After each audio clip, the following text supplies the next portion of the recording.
So Easter, I think it all kind of hinges on a day like today. Everything that we believe. I was talking to a group of young scholars over at Rice University on yesterday about the intersection of religion, culture, and specifically the black church. I think in the course of our conversation, at one point, I think I told them that had it not been for the church, throughout history, our ancestors ultimately would have had little to hold on to. I like the way Dr. Cornel West puts it in perspective. He said, why would slaves adopt the religion of their oppressor?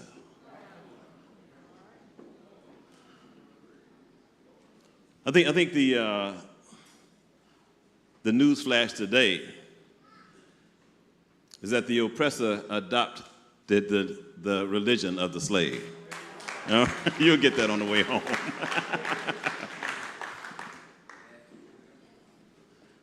Our indigenous connection with God. That place, that soil, where civilization began. There's always been an innate relationship with the Creator. And that innate relationship ultimately evolved to what we know today as an hour and 15 minutes at St. John's, on the day we've deemed Easter Sunday. But the one thing I want you to get today, if you don't get anything else, I'm going to start preaching in a few minutes, and there is a difference between preaching and telling the truth.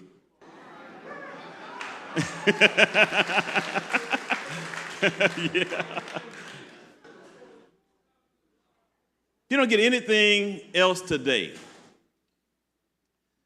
Know that the only reason we do this is because we believe Jesus is alive.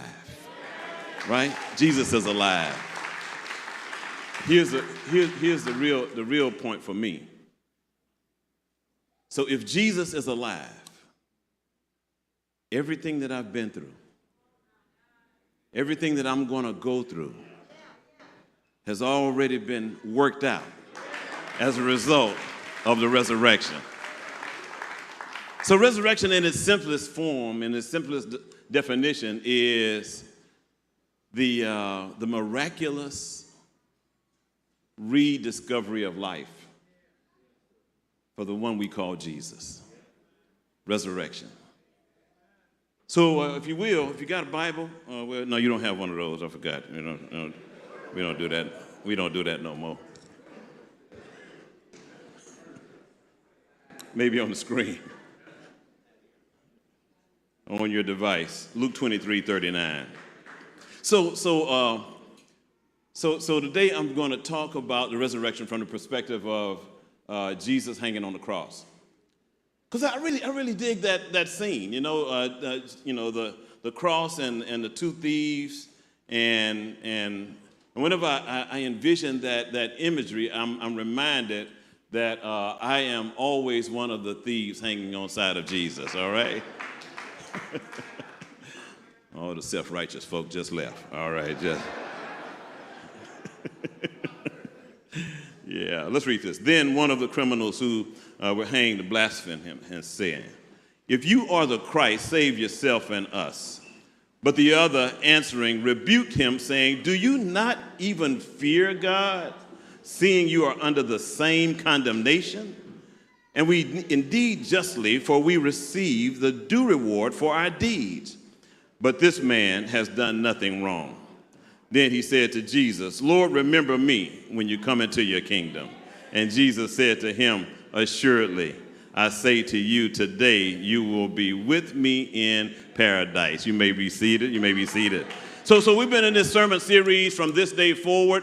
My topic today is from this day forward, I will remember the resurrection. I did say resurrection in its simplistic description is about the miraculous resurrection of Jesus. But I'm humbly submitting today that there are some things that need resurrecting in our culture. For instance, we need a resurrection of integrity in the lives of the senators who interrogated now Justice Ketanji Brown Jackson. We have a resurrection of integrity, y'all. We need a resurrection of equality to occur in the lives of those male elected officials who would dare debate the right of a woman to choose how she governs her body. We need a resurrection of consciousness for a Russian despot who would dare murder innocent people, women and children. We need a resurrection of the spirit to occur in the lives of so-called Christians. Am I right about that? We do need a resurrection of the spirit to occur in the lives of so-called Christians who are connected to literally a religion connected to love. Yeah. We need a resurrection to happen even in our own personal lives.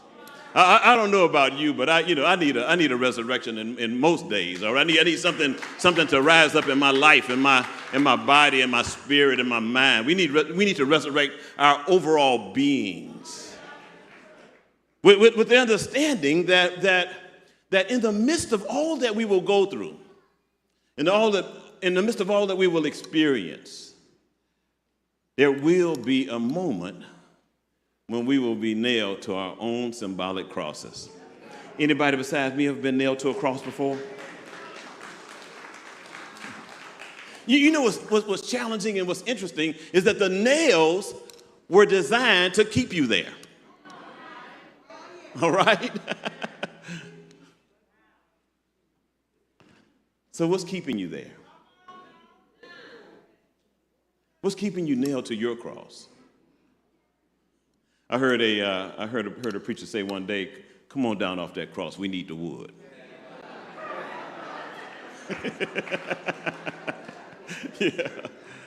Yeah.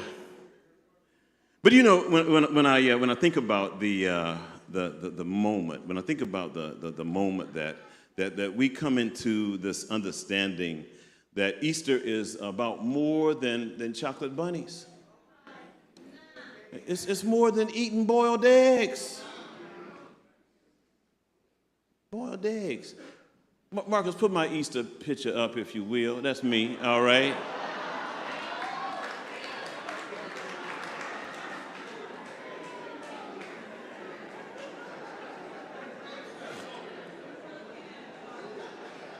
Easter Sunday, 1959. Why my mama do me like that? That was the last time she got to do me like that, all right? 3 years old, you don't know no better. By the time I was 4, I was playing in the streets.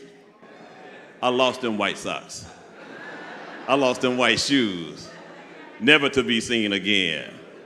And that's when I had to start reinventing cool. Lord, have mercy. And in that basket were, I guarantee you, some boiled eggs. I don't know if you can see right to the left of me. That is, you see the wheels? That was my tricycle. I was never far from that tricycle, as you can tell in that picture. It was always the getaway van, all right? Yeah. But you know, when I think about this picture, I'm also reminded that this next picture, if you will, this next picture puts into perspective what all of this is really about. Yeah. We hurriedly rush Jesus to the grave and the exit. But I think we need to spend a little more time here. See, if we spend a little more time here, then we realize that was actually a price paid for what we know as freedom today. How often we forget that price that was paid for what we know as freedom today. And we do.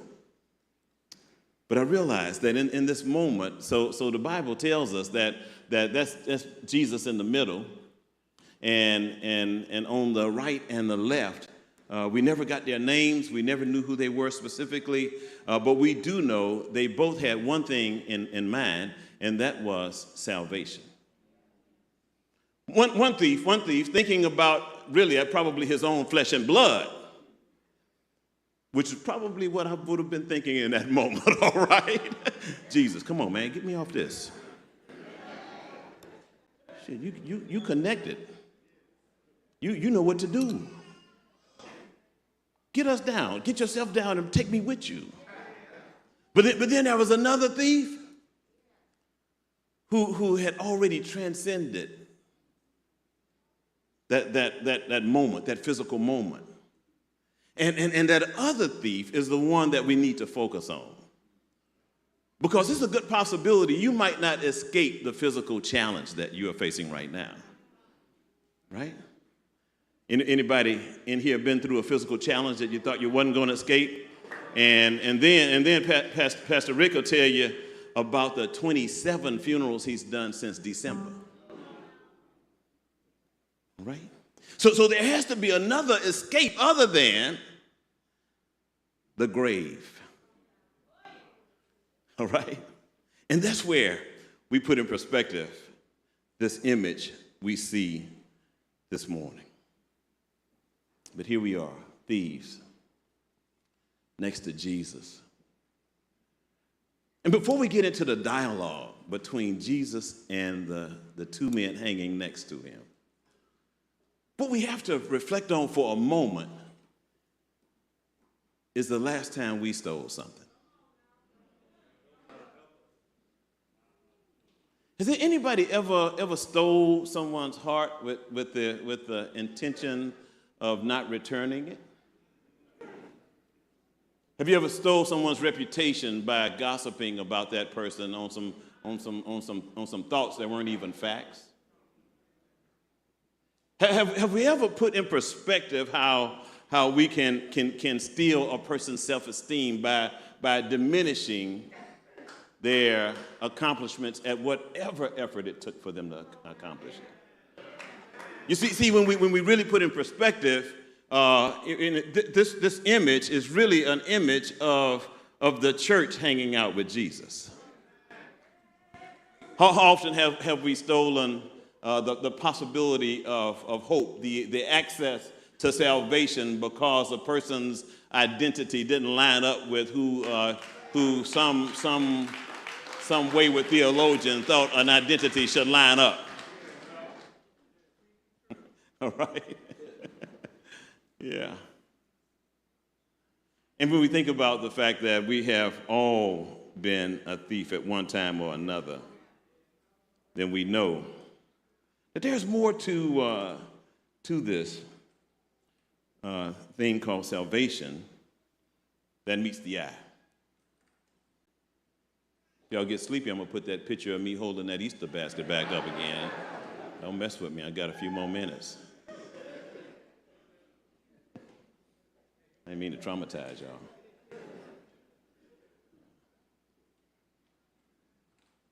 But here they are. One thief, specifically concerned with himself. The byproduct was the guy hanging on the other side. Jesus, when you get down, take me. The other thief,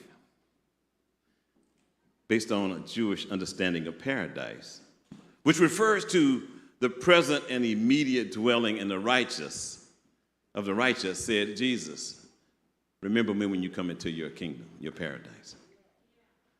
And and I like this text because it brings me to really an understanding of what it intrinsically means to be saved. I've been around church now for 30 years. Actually, if I add in my before church time, I've been in 35. And along the way, how often have I heard the term "I am saved. Okay? And whenever I hear that term, I'm saved, my first thought is, saved from what? Or saved from who? Because when we look at the whole theological concept of salvation and all of the doctrinal presuppositions around salvation, we realize that there's one group that believes salvation is a matter of reciting a formulaic expression that ultimately connects them to God. You know, believing and confessing, right? And then there's another group that believes the salvific work of Jesus was finished on the cross that day. And then there's another group that believes that if you are not baptized a certain way, all right, if you're not immersed in the water to where it covers your head, you're not saved. Then there's another group, they call them Methodists. You can just sprinkle you, all right? We can sprinkle you and you'll be saved. But then there's another group that says if you're not speaking in tongues, then you're not saved. But what if all of those presuppositions of salvation were happening in that moment while Jesus was hanging there?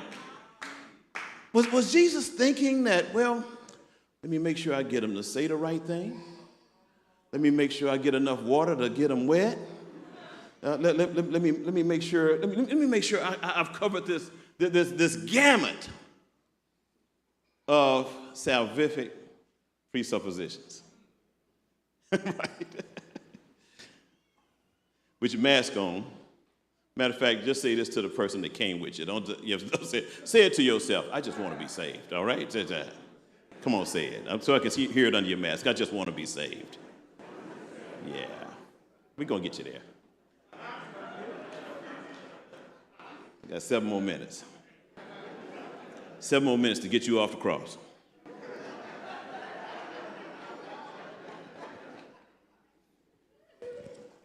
Old Testament scholars meant to be delivered from death and anything that could interfere with the enjoyment of the blessings of God. You know, I found it interesting, though, that in 66 books of the Bible, only 2 times people asked to be saved.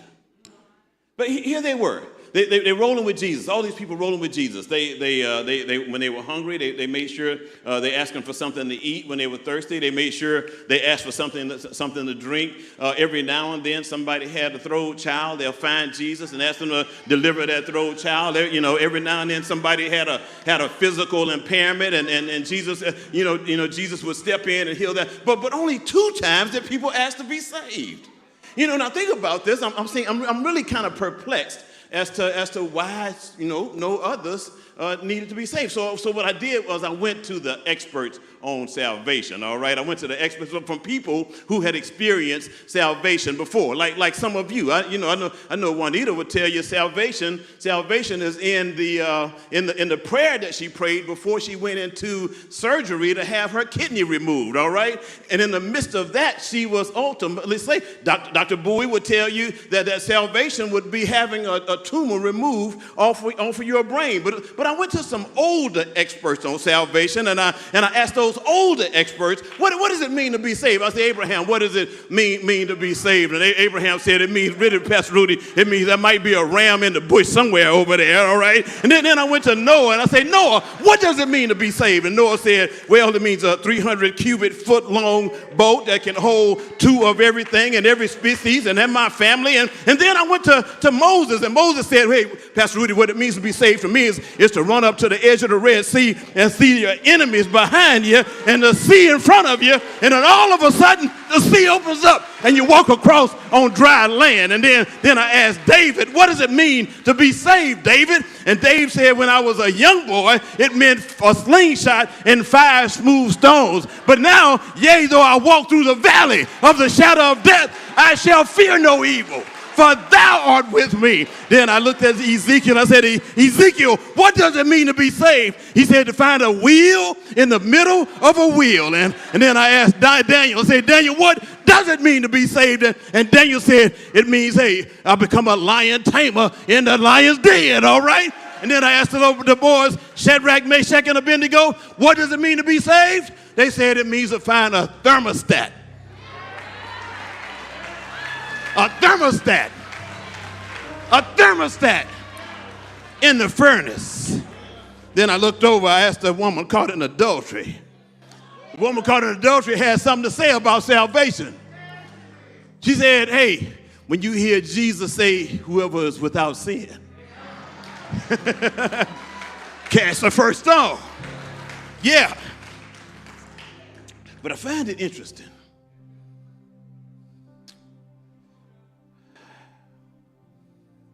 that when I asked one of the two thieves, not the one that said, Jesus, take me down with you, but the one that said, remember me.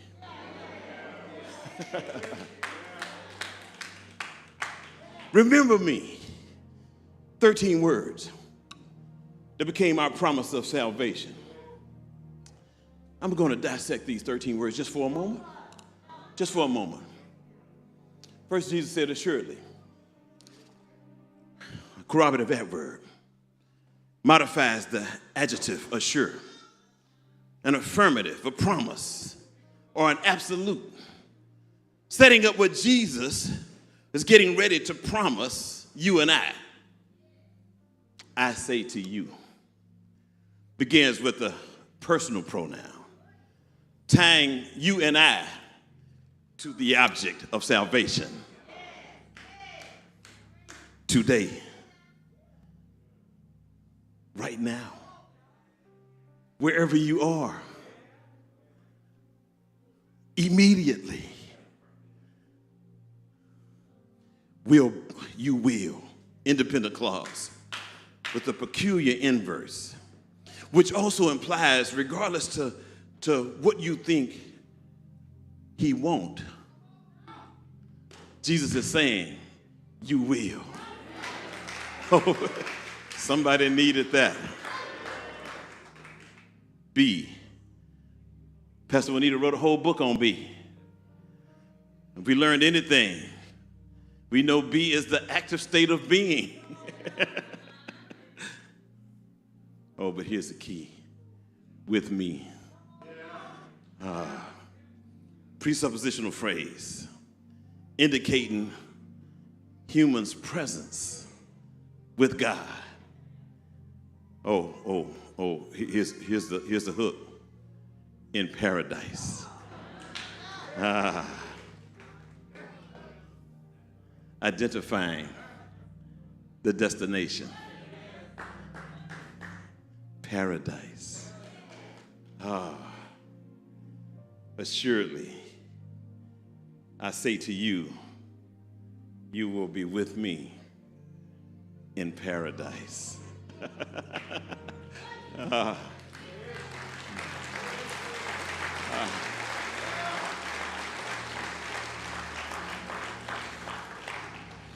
You mean when I'm catching hell on my job, I can be with you in paradise?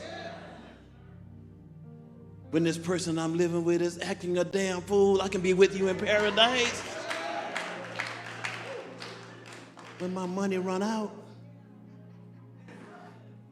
when I'm locked up, when I'm separated from everything that matters to me, I can be with you in paradise? And Jesus said, absolutely, absolutely.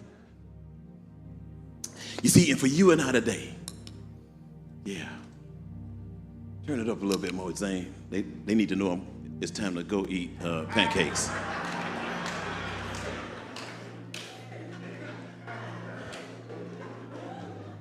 little bit more. This is to let you know the eggs are cooking.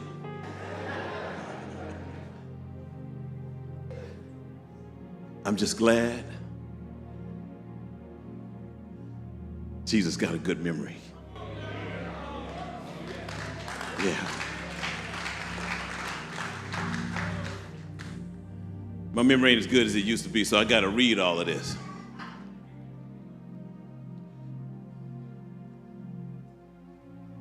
Back in my teens, before weed was legal, I smoked too much of it. But coming forward,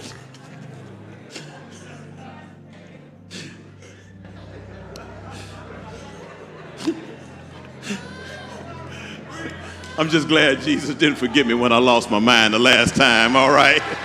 And I'm just glad Jesus didn't forget me when I made that last mistake. Anybody ever made a mistake before? And I'm just glad Jesus didn't forget me when I slipped off the edge, all right? And I'm just glad Jesus didn't forget me when I cussed the last time, all right? Jesus said, no, I ain't forgot you. I'm just glad Jesus didn't forget his promise to me. See, I'm just glad Jesus didn't forget he said, I'll never leave you or forsake you. I'm just glad Jesus didn't forget that he said, I came that you might have life and have it more abundantly. I'm just glad that Jesus didn't forget that he said, with all things, with God, all things are what? Possible. I'm just glad that Jesus didn't forget that he said, for God so loved the freaking world that he gave his only begotten Son, that whoever believes, I'm gonna tell you, I'm alive today because one day I looked in that tomb, all right, and the tomb was empty. And I came back and I started telling my partners, I said, hey man, ain't nobody in that tomb no more, all right? And then I kept following Jesus. I kept following Jesus. And the more I followed Jesus, the better my life got. All right? I'm telling you. She can tell you.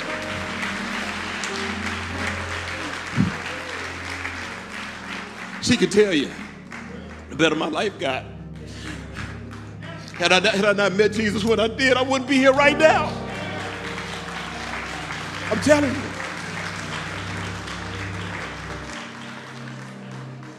I'll tell you a story. Grab a seat just 2 minutes. I got to tell you a story. So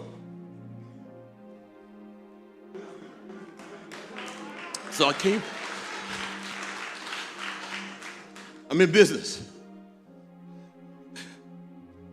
Not good business, but it's business.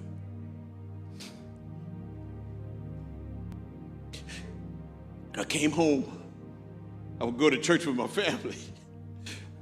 What I do, I'd hit the pause button from the insanity. Thank you. I'd hit the pause button and I'd go to church with Juanita and the babies. And the day my life changed at church, somebody wondered, what is church good for? Well, it might not be good for a lot of things, but it was good for me. Right? Watch this. I get in my car. We need to remember this. My partner, so you know, back in the day, you bring all your people with you. Those are the ones you can trust, right? It used to be. So one of my partners from kindergarten was working with me in this enterprise. And he looked at me and he said, I just got the car from church.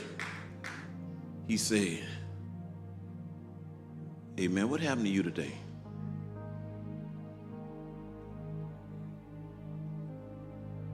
I said, no man, nothing. No man, something is different about you. Dude, I just got back from church, man. I mean, shit, it was a regular day. Come on, man. He said, no, man. Something has changed. You see, in the inside.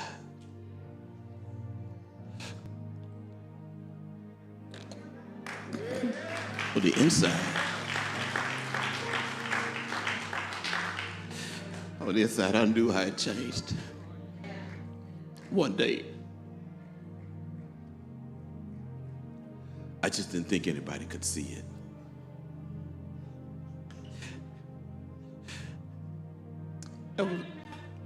too. And that day, I made the decision that I'm going to follow Jesus.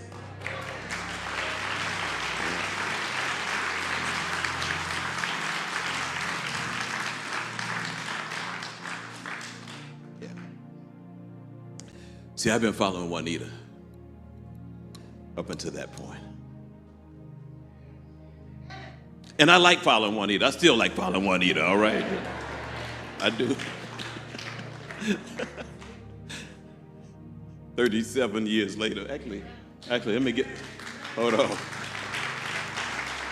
Hold on. I like to take back my 2 years in probation. 39 years, all right? Just. –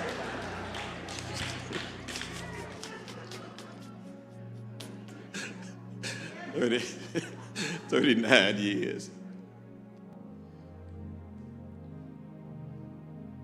So here's the word for you today.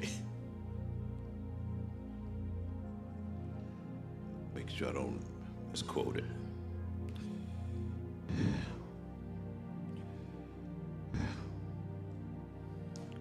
Assuredly, I say to you, you will be with him in paradise.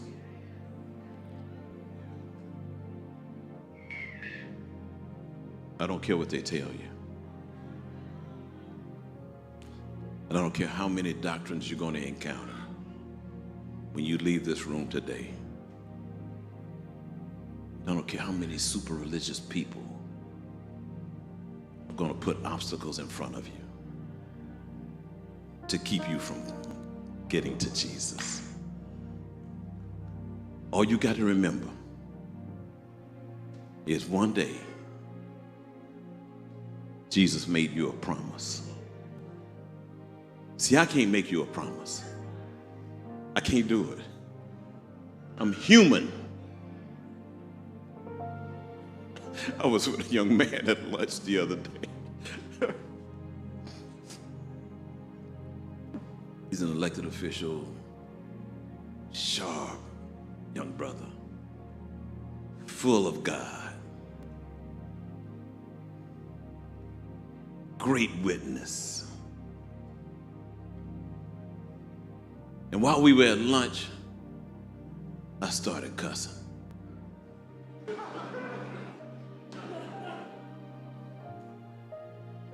Just so he'd have an understanding as to where I really am. I use some of my bad words.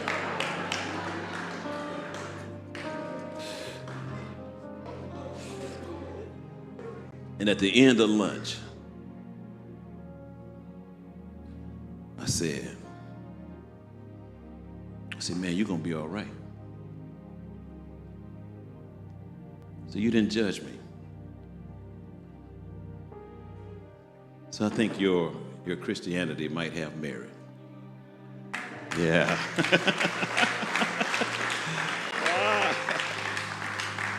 Yeah. So don't let nobody trick you. Jesus died to save you from everything. From everybody. All right? And even from death. You see, as I've gotten older, I understand now. I understand now why them old preachers cried when they preached.